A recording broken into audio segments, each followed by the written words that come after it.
क्या आप भी सोचते सोचते थक गए हैं? क्या आपका मन भी अक्सर उन बातों में उलझा रहता है जिनका कोई हल नहीं? अगर हाँ, तो आज मैं आपको एक ऐसी अद्भुत कहानी सुनाने जा रहा हूँ जो महात्मा बुद्ध के समय की है। और अगर आप इसे अंत तक सुनेंगे तो आप समझ जाएंगे कि अधिक सोचना कैसे रोका जाए। एक ऐसा रहस्य जो शायद किसी ने आज तक आपसे साझा नहीं किया होगा। यह सिर्फ एक कहानी नहीं, बल्कि आपके मन की गहराइयों को समझने और उसे शांत करने का एक अनमोल सूत्र है। मन की अशांति एक अनसुलझी पहेली। हमारे दिमाग में हर दिन हजारों विचार आते हैं, कुछ अच्छे, कुछ बुरे, कुछ जरूरी, कुछ बेमतलब। लेकिन क्या कभी आपने महसूस किया है कि ये विचार एक अंतहीन चक्र की तरह घूमते रहते हैं और हम चाहकर भी इनसे बाहर नहीं निकल पाते? ये ठीक वैसा ही है जैसे आप किसी भंवर में फंस गए हों और जितनी ज्यादा कोशिश करें उतना ही गहरे धंसते जाएं। यह अधिक सोचने की समस्या है, एक ऐसी मानसिक स्थिति जहां हमारा मन अतीत की घटनाओं पर अटक जाता है या भविष्य की अनिश्चितताओं में खो जाता है। हम लगातार सोचते रहते हैं, विश्लेषण करते रहते हैं और चिंता करते रहते हैं बिना किसी ठोस परिणाम के। क्या आप जानते हैं कि यह अत्यधिक विचार मंथन हमारे शारीरिक और मानसिक स्वास्थ्य पर कितना गहरा असर डालता है? यह तनाव, अनिद्रा, चिंता और यहाँ तक कि डिप्रेशन का कारण बन सकता है। हम अपनी रचनात्मकता खो देते हैं, हमारी निर्णय लेने की क्षमता कमजोर पड़ जाती है और हम वर्तमान क्षण की सुंदरता का अनुभव करने से वंचित रह जाते हैं। लेकिन क्या इस अंतहीन विचार चक्र से बाहर निकलने का कोई रास्ता है? क्या कोई ऐसा रहस्य है जो हमें इस मानसिक कोलाहल से मुक्ति दिला सके? आज मैं आपको जिस रहस्य से परिचित कराने जा रहा हूँ वह सदियों पुराना है और इसकी जड़ें बौद्ध दर्शन में गहरी जमी हुई हैं। यह एक ऐसा सिद्धांत है जो आपको अपने मन को शांत करने और वर्तमान में जीने की कला सिखाएगा। बुद्ध और आनंद। एक अनमोल यात्रा एक बार की बात है। महात्मा बुद्ध अपने प्रिय शिष्य आनंद के साथ एक गांव से दूसरे गांव की ओर यात्रा कर रहे थे। गर्मी का दिन था और सूरज सिर पर तप रहा था। रास्ता लंबा था और धूल भरा। चलते चलते दोनों को बहुत प्यास लगी। बुद्ध ने आनंद को पास की एक नदी से पानी लाने के लिए कहा। आनंद गुरु के आदेश का पालन करते हुए तुरंत नदी की ओर चल दिए। उनके मन में उम्मीद थी कि वहाँ उन्हें ठंडा और साफ पानी मिलेगा जिससे उनकी और बुद्ध की प्यास बुझ सकेगी। नदी का रहस्यमय पानी। पहली बार जब आनंद नदी पर पहुंचे तो उन्हें देखकर आश्चर्य हुआ। नदी का पानी इतना गंदा था कि उसे पिया नहीं जा सकता था। अभी अभी कुछ बैलगाड़ियां वहां से गुजरी थीं और उनके पहियों ने नदी के तल की सारी कीचड़ को ऊपर ले आया था। पानी पूरी तरह से मटमैला और कीचड़ से भरा हुआ था। उसमें धूल के कण और पत्तियां तैर रही थीं। आनंद ने एक पल के लिए सोचा कि शायद थोड़ा पानी भरकर ले चलूं, लेकिन फिर उन्हें लगा कि ऐसा पानी कैसे गुरु को दिया जा सकता है। यह तो पीने लायक ही नहीं था। आनंद निराश होकर वापस बुद्ध के पास आए और बताया, भगवान, नदी का पानी बहुत गंदा है, उसे पिया नहीं जा सकता, वह पूरा कीचड़ से भरा हुआ है। बुद्ध ने मुस्कुराते हुए कहा, कोई बात नहीं आनंद, थोड़ी देर प्रतीक्षा करो और फिर जाओ। बुद्ध के चेहरे पर शांति और एक अजीब सी दृढ़ता थी, मानो उन्हें पहले से ही पता हो कि क्या होने वाला है। आनंद को थोड़ी हैरानी हुई, लेकिन उन्होंने अपने गुरु पर पूरा भरोसा किया। दूसरी बार की निराशा और एक अजीब सा धैर्य। कुछ समय बाद बुद्ध ने आनंद को फिर से नदी पर जाने के लिए कहा। आनंद उम्मीद के साथ दोबारा नदी की ओर चले। इस बार उन्हें लगा कि शायद पानी साफ हो गया होगा, लेकिन जब वे वहां पहुंचे तो उन्होंने देखा कि अभी भी पानी पूरी तरह से साफ नहीं हुआ था। कीचड़ का बड़ा हिस्सा नीचे बैठ गया था, लेकिन कुछ महीन कण अभी भी पानी में तैर रहे थे। पानी पहले से बेहतर था, लेकिन फिर भी पीने लायक नहीं था। उसमें अभी भी एक अजीब सी धुंधलापन था। आनंद फिर वापस आए और अपनी दुविधा बताई। उनके चेहरे पर थोड़ी और निराशा थी। उन्होंने कहा, भगवान, पानी अभी भी पूरी तरह से साफ नहीं हुआ है, कुछ कण अभी भी तैर रहे हैं। बुद्ध ने फिर वही बात दोहराई। उनके चेहरे पर वही शांत मुस्कान थी। थोड़ी और देर प्रतीक्षा करो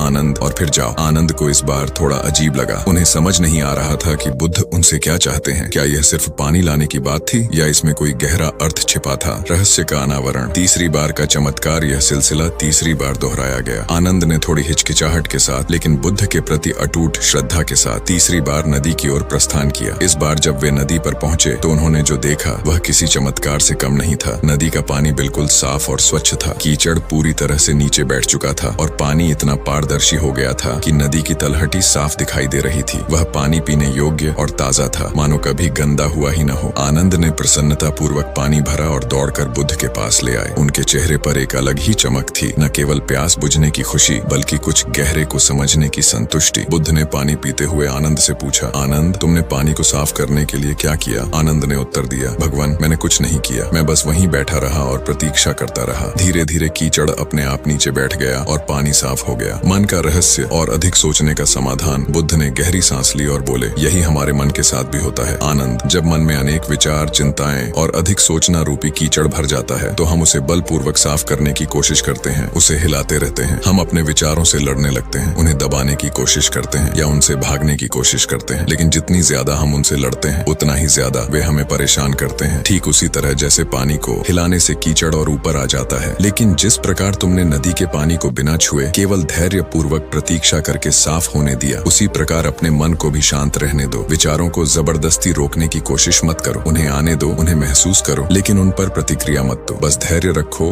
उन्हें देखो और उन्हें अपने आप बैठने दो, उन्हें अपना काम करने दो और तुम अपना। तुम्हारा काम सिर्फ देखना है, प्रतिक्रिया करना नहीं। अत्यधिक विचारों को रोकने का अनमोल सूत्र। यह कहानी हमें सिखाती है कि अधिक सोचना कोई ऐसी समस्या नहीं जिसे हमें बलपूर्वक हल करना है। यह हमारे मन की एक प्राकृतिक अवस्था है जिसमें हम अक्सर कीचड़ घोल देते हैं। बुद्ध ने हमें दिखाया कि हमें अपने विचारों से लड़ना नहीं है, बल्कि उन्हें शांत भाव से स्वीकार करना है। जब हम अपने विचारों को बिना किसी प्रतिक्रिया के देखना शुरू करते हैं, उन्हें पहचानते हैं लेकिन उन पर कार्य नहीं करते, तो वे धीरे धीरे शांत होने लगते हैं। ठीक उसी तरह जैसे नदी का कीचड़ अपने आप नीचे बैठ जाता है। यह समझना महत्वपूर्ण है कि विचार कभी खत्म नहीं होते। मन का काम सोचना है। समस्या विचारों का आना नहीं है, बल्कि उनमें उलझ जाना है। जब हम विचारों को सिर्फ विचार के रूप में देखते हैं, बिना उन्हें अच्छा या बुरा कहे, बिना उनसे जुड़े, तो उनकी शक्ति कम होने लगती है। यह माइंडफुलनेस का सार है। वर्तमान क्षण में रहना, अपने विचारों और भावनाओं को बिना किसी निर्णय के स्वीकार करना। तो अगली बार जब आपका मन अत्यधिक विचारों से भर जाए, जब आपको लगे कि आप सोचते सोचते थक गए हैं, तो याद रखें बुद्ध के ये शब्द, शांति से बैठो, प्रतीक्षा करो और अपने विचारों को स्वयं शांत होने दो। यह रहस्य आपको अपने अंदर की शांति खोजने में मदद करेगा। यह आपको सिखाएगा कि अपने मन को बलपूर्वक नियंत्रित करने की बजाय उसे स्वाभाविक रूप से शांत होने का अवसर कैसे दें। यह आपको वर्तमान में जीने, अपने जीवन का आनंद लेने और स्पष्टता के साथ निर्णय लेने की शक्ति देगा। क्या आप भी इस अद्भुत रहस्य को अपने जीवन में अपनाएंगे और अपने मन को अधिक सोचने के जाल से मुक्त करेंगे? क्या आप अपने भीतर की उस शांत नदी को बहने देंगे जिसकी तलहटी में ही असली शांति का स्रोत छिपा है? इस कहानी को अपने दोस्तों और परिवार के साथ साझा करें ताकि वे भी इस अनमोल ज्ञान का लाभ उठा सकें, और अपने विचार कमेंट बॉक्स में जरूर साझा करें। क्या आप भी सोचते सोचते थक गए हैं और क्या यह कहानी आपके लिए मददगार साबित हुई? नमो बुद्धाय।